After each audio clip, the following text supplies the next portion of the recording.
welcome to Red Star Talks. I'm Roger McKenzie, and I'm delighted that we're able to do the very first Red Star Talks, which is in person.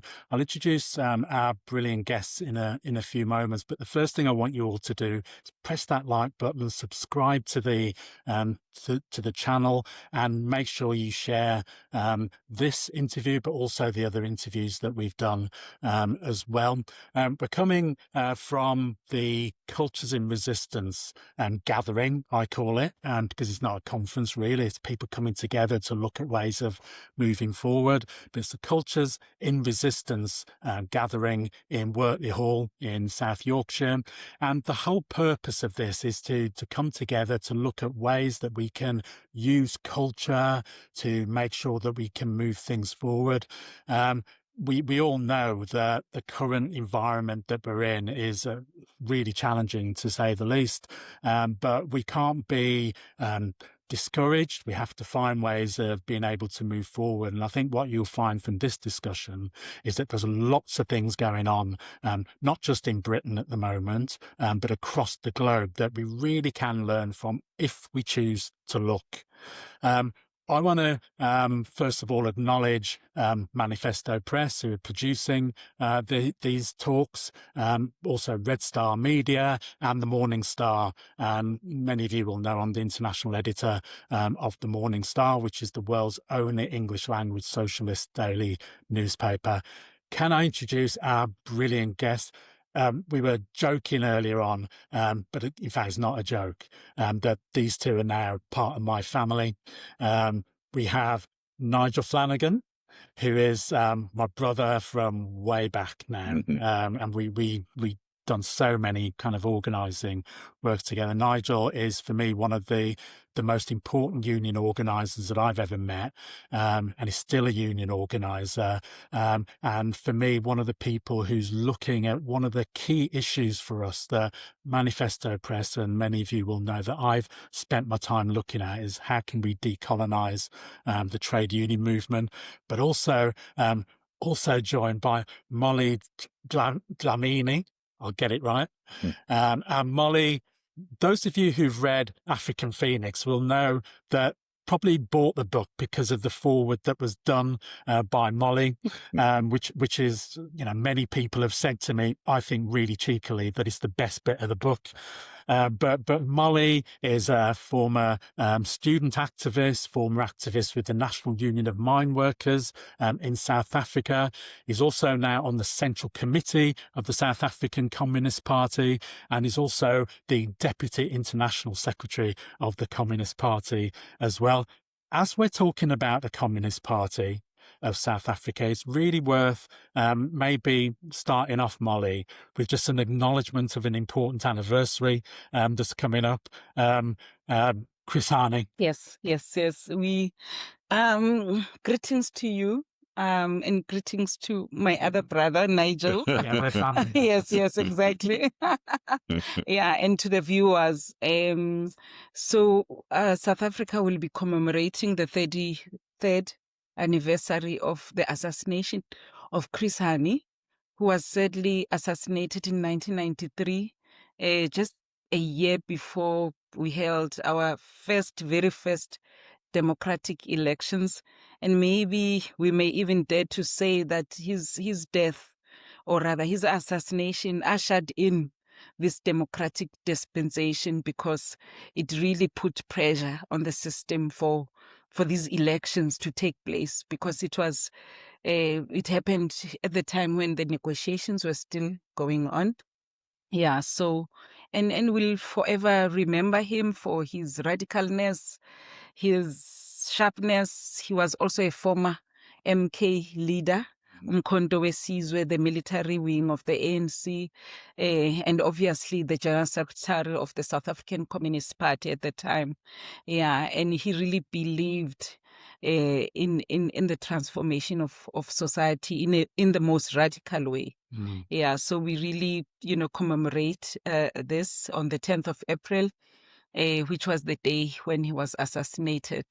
I think for me, I'm sure for Nigel as well, I mean, Chris Hani was one of the great inspirations.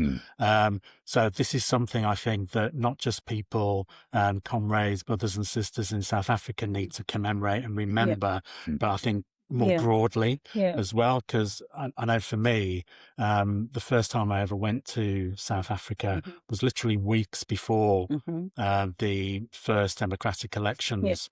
And I remember it was no kind of given circumstance that the elections were going to take place at all, because the far right were really working hard to undermine the whole process. But I think one of the things for me that I got from my visit there was that spirit of Comrade Chris, really, and the way that people understood what he stood for, and were determined that was going to be taken through to the elections, but beyond that as well.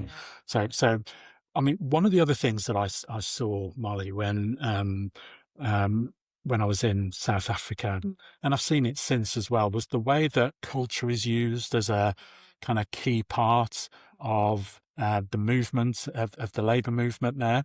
You know, you've been a trade unionist, you've been a student activist.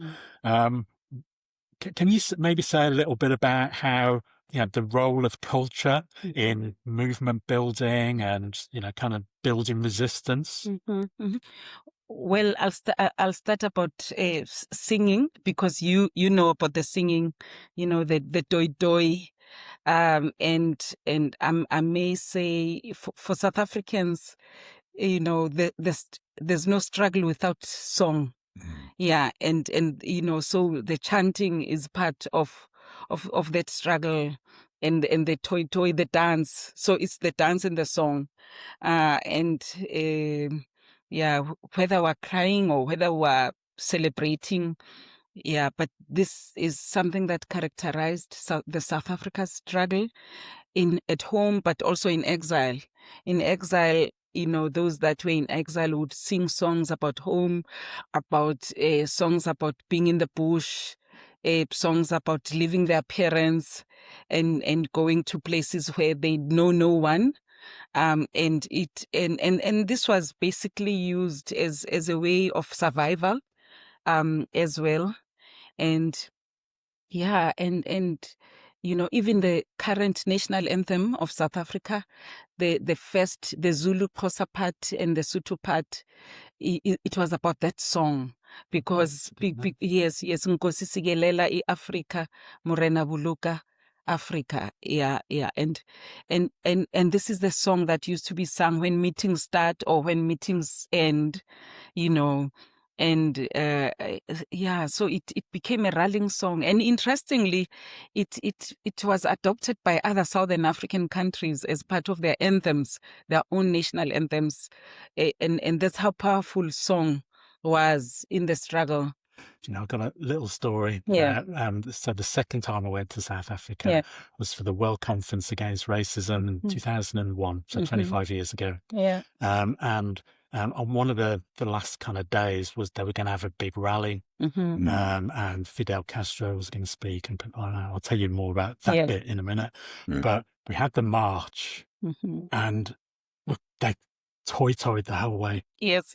I was, and like I was exhausted. And we get to this kind of seaside venue, and Fidel Castro had already been speaking for an hour, and then he spoke for another hour, and then said, "Having concluded my opening remarks," then carried on for another hour.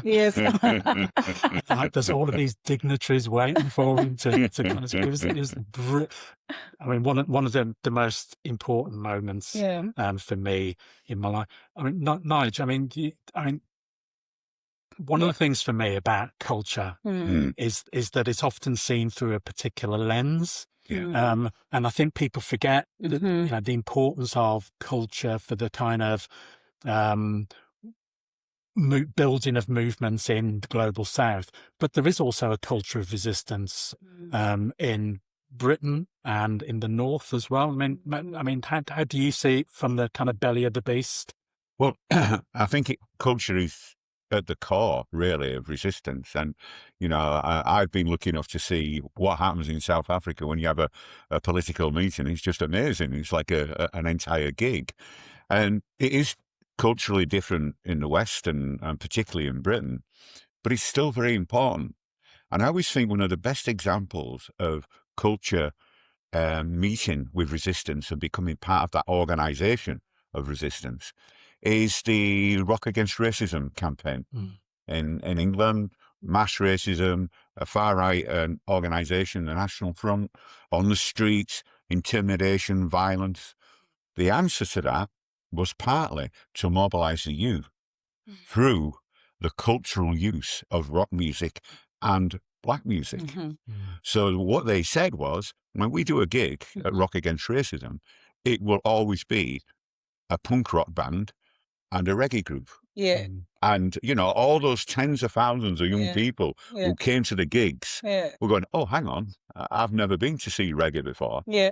And it had an impact. Sure. And Rock Against Racism remains one of the most successful cultural examples of resistance in the UK. So I do think it's important. Do you know, I saw in the news a couple of days ago that Steel Pulse, who were very at the heart of it, from Handsworth, just up the road from where I was born and brought up in the West Mids, that they're starting the movement again because they see the rise of racism. And they understand exactly the importance of bringing that music into that resistance again. So we're kind of sitting in the the South Yorkshire coalfield, as was really. And there was that big kind of culture of there's the brass bands and things for the miners as well, which is a really important part of their mobilization as well. No, that's very true. For example, I used to work for the National Union of Mine Workers. And each time we have a congress or a conference, we'd then just have a day after that of culture, where they would sing and do, the kind of dancers, workers from Lesotho. But the mine workers also, they would sing certain songs, I think, about survival and especially going down the mines and so you needed song to just also survive the harshness of going underground, because as you go underground in the past, you would not know whether you'll come back, because of the dangers and that had to do with that. So do you remember the song Ku Klux Klan by Steel Pulse? Right. And for me, when I was growing up, we were surrounded by, there's people who literally did still this was like 70s, used to walk around with pillowcases over their heads and would chase us black kids down the streets.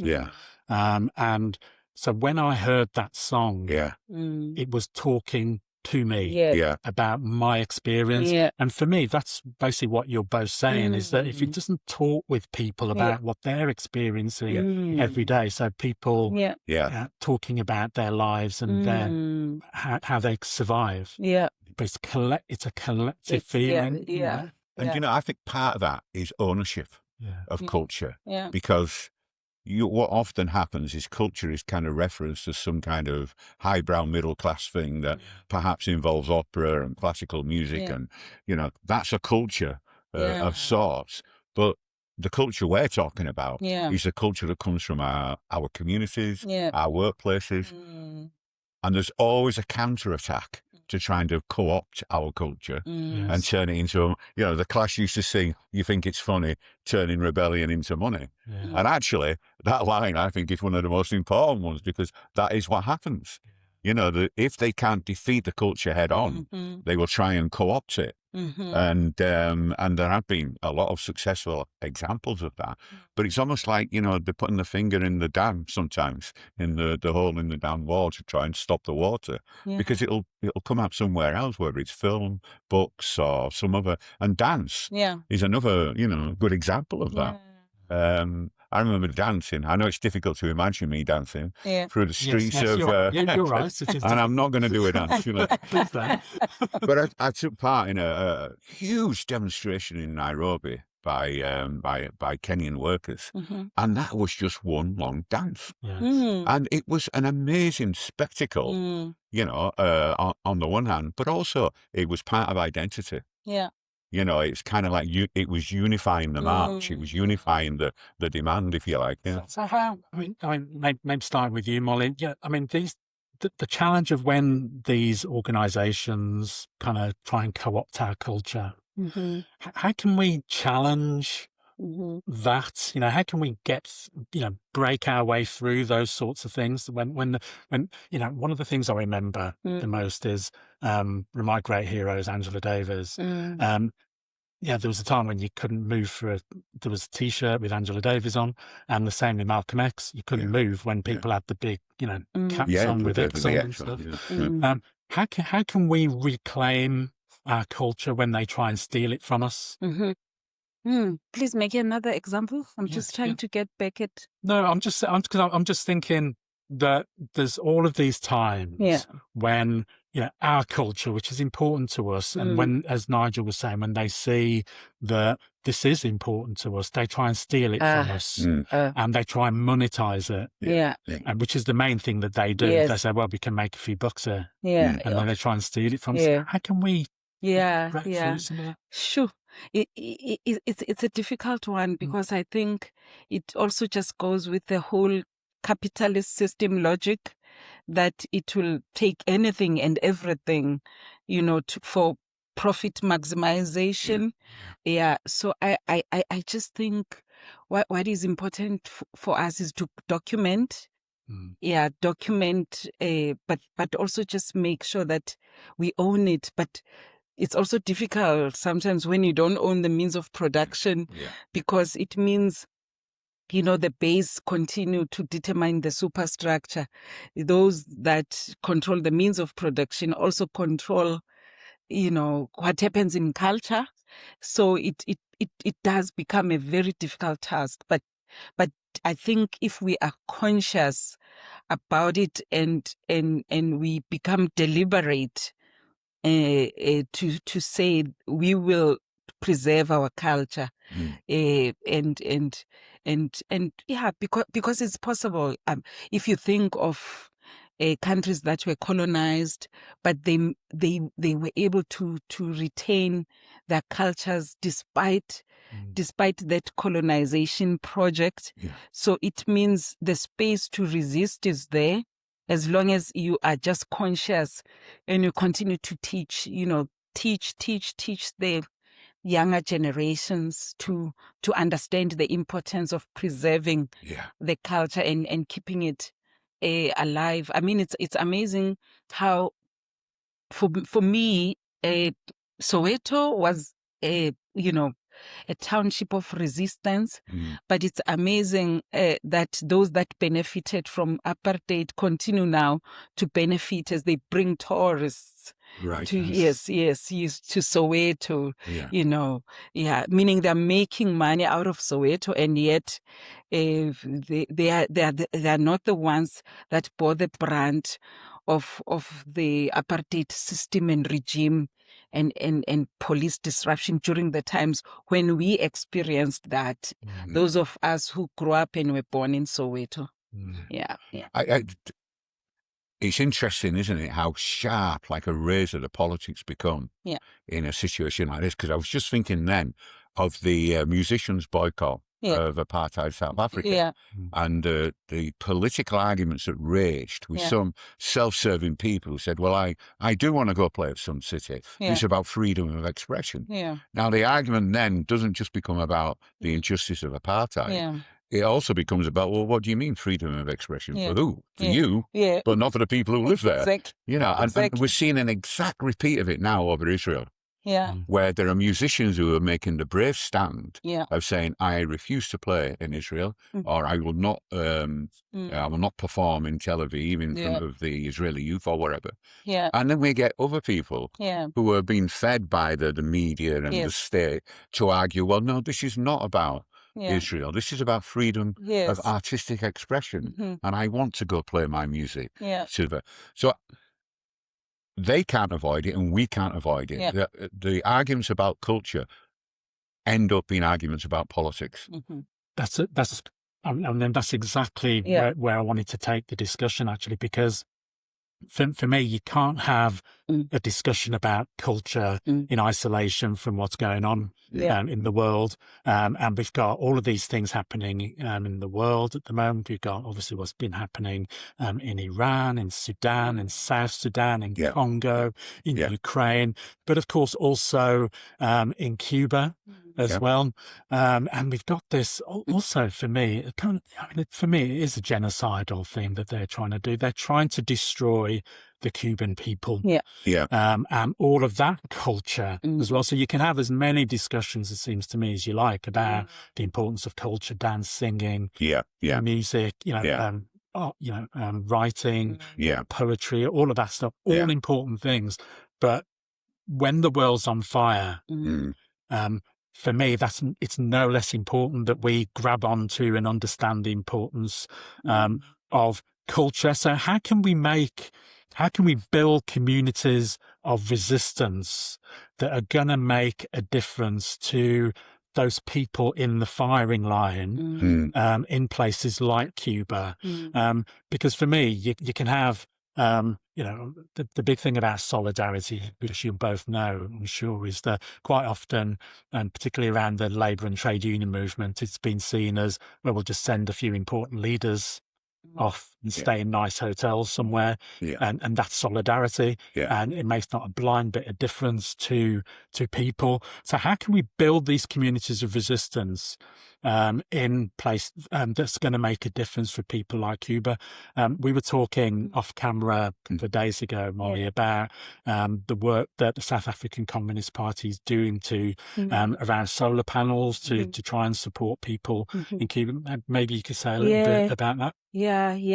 So I would say the whole alliance and other, people and organizations, progressive organizations, are mobilizing, to take food, medicines, and solar panels to Cuba, and it's great that other countries have begun to do that. The Basque Country in Spain, that they're already mobilizing such for solar panels, and we just want to encourage everyone, every individual, to be galvanized to send these, and this is important because this is at a time when Cuba is being strangled to death. If you deny somebody energy, then it means every sector of the economy and every sector of society will be affected. Those that are in hospitals will be affected, and there's just so much more that is affected negatively with the loss of energy because of the oil, that they're no longer getting from Venezuela. And I salute Venezuela for having, provided the oil for Cuba for all these years, and it's only now that we see the importance, of that supply of oil. But, as a South African, I just also want to say, for us, Cuba, I'm glad that you mentioned the example of solidarity, and the importance of not just sending people and leaders and slogans, because Cuba for us, provided practical solidarity. They really died for us in a literal sense. In 1989, there was the Battle of Cuito Conavale in Angola, where the Cubans, came and fought against the South African Defense Force and literally won, and it changed the whole freedom trajectory for South Africa and for Namibia at the time. And, 2 years, a year later, Mandela was released from jail. So this, 1989 led to 1990, So we are really grateful, and this is the kind of solidarity that we really wish to see, solidarity that is practical.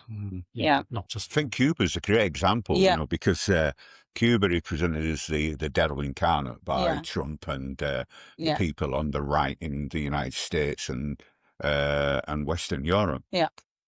One of the most moving things I ever saw was I was working in Namibia. Yeah. I was in Windhoek, and I was invited to a commemoration where Cuban veterans had been invited to Namibia as a kind of like ongoing thank you for their military service in Namibia, supporting SWAPO against the South African Defence Force. So it was very, very difficult to find or hear anybody in Namibia that I worked with who had anything bad to say about Cuba. Exactly. And then when you look at the sort of medical aid and the doctors programs that Cuba has organised in South America, in a way, that is a culture. Yeah. That's a culture of helping your neighbour. Yeah, And that's a culture that appeals to people. Yeah.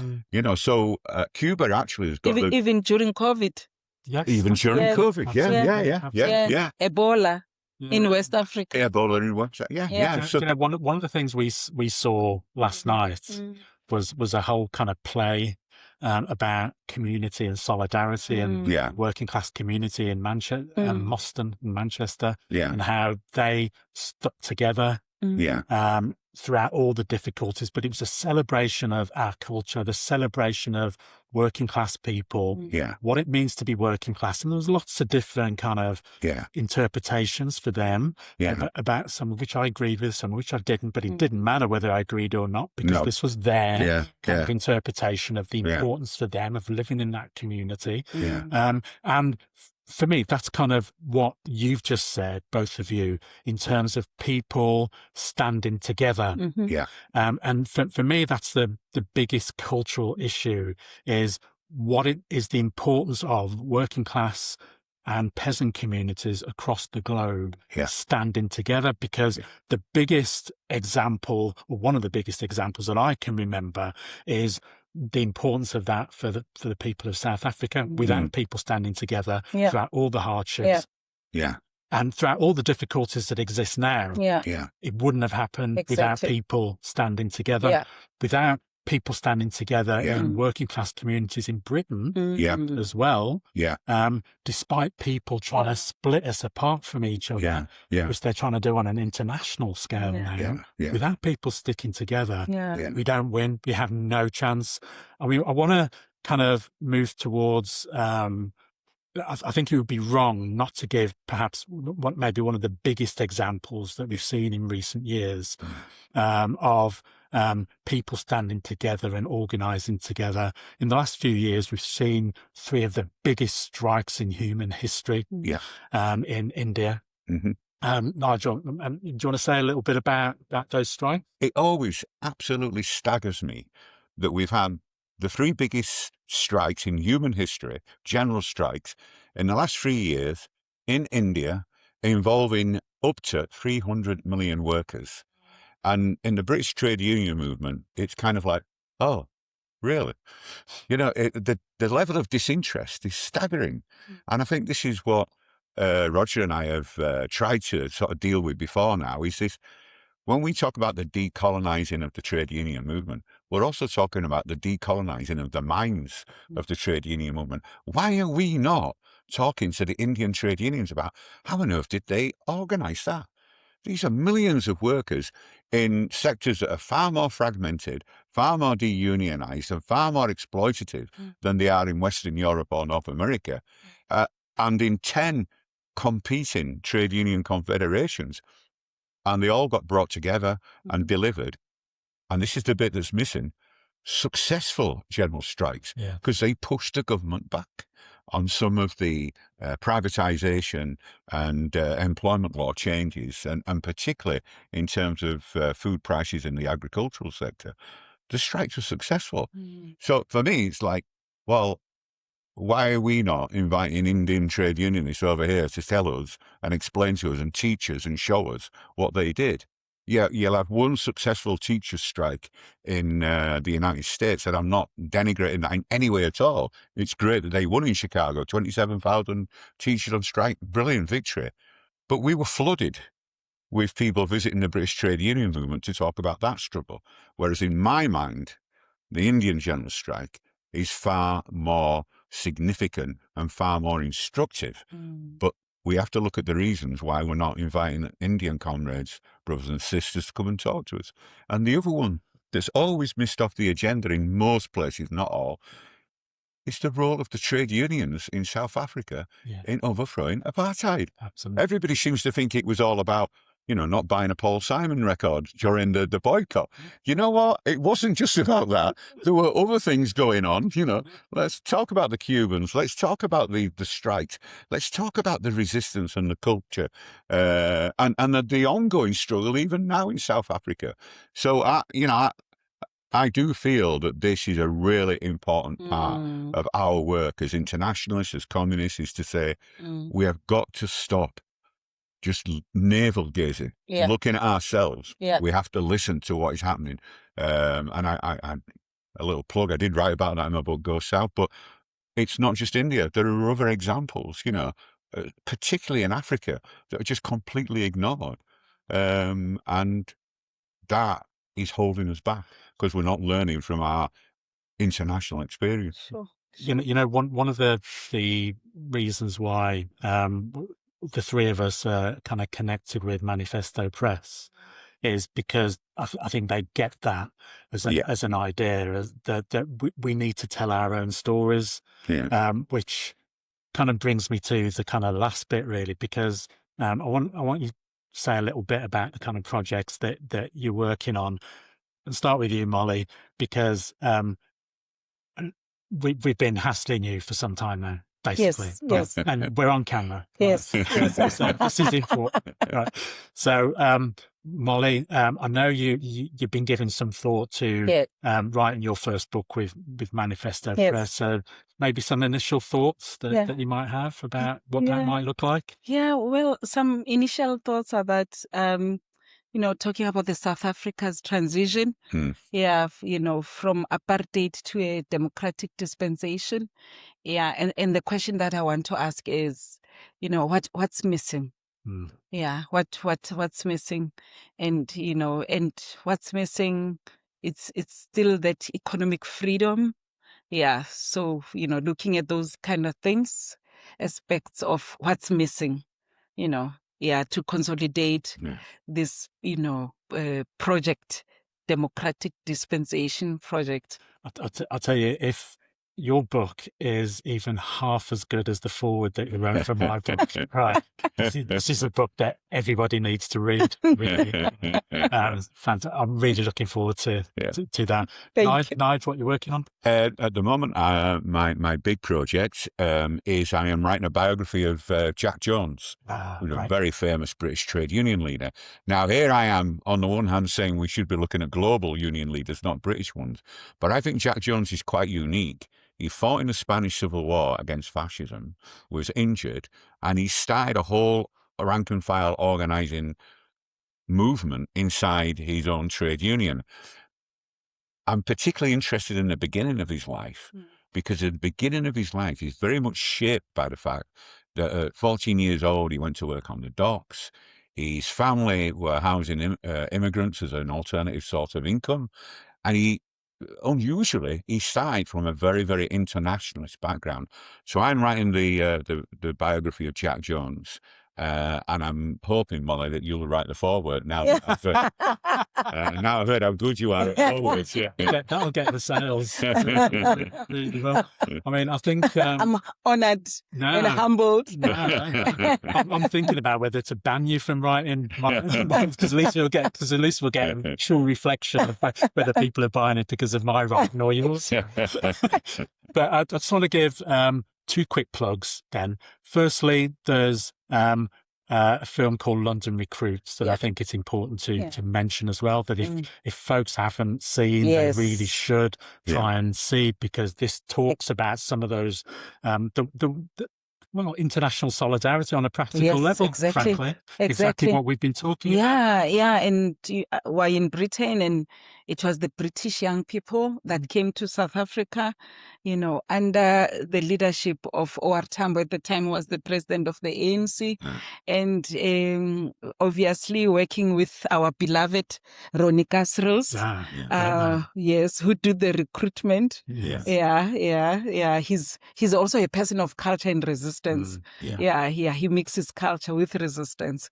Ronnie Kasrils, and those British young people from the trade unions, from the Young Communist League, and from wherever else, were recruited at the time to bring bucket bombs, or to create bucket bombs in South Africa, which was spreading the message that the struggle continues, the ANC is still alive, and the role of the Communist Party in Britain in all of that is often left out the story, but it's covered very, very well. Yes. In London Recruit. And the other film I wanted to mention is Jack Jones' film as well, which is really, something again that folks, I was talking to somebody earlier on this week, and I won't mention the person's name, but he's in trouble with me and he knows who he is when he watches this. But I said, oh, that's great. I had a small part in that, and I said, did you? I watched that film. Oh my God. See me at all. So I don't know if I've been edited out, but actually, regardless of whether I'm in it or not, it's a really important film as well, because it really makes those points again about the importance of working class culture, but also the importance of solidarity and people sticking together, which is the whole thing about Manifesto Press, really about people telling our own stories. And I think that's what we do best. And if we are, it seems to me, if we are to try and maintain our culture, maintain control of our culture, then it's big part of that is telling our own stories. And I think that's what Manifesto Press contributes to the most, but also the Morning Star, I think, contributes massively to that as well. Can I? And before you say goodbyes, sure. I'm glad you raised the issue of the O.R. Tambo London recruits, because as Manifesto Press, you are spreading the word, and big ups to Gordon Main, the producer of the film, because I feel he has just made this solidarity alive. It's something else when something is in a book, and then it takes it to another level if it's a film. And Manifesto Press has been very, very kind as to talk about these kind of things that people are doing, and thanks to you for doing that, ensuring that other people's work is also just known by others in that significant way. The important thing is that we don't have the luxury of being sectarian, and we don't have the luxury of kind of saying, well, that's not important, this is. We have to raise our voices as working class people. We've never been more under attack, in my view. And I think now is the time to really kind of examine how we can move forward in a really kind of collective way. Could I just give it one good example, because we mentioned the Jack Jones film.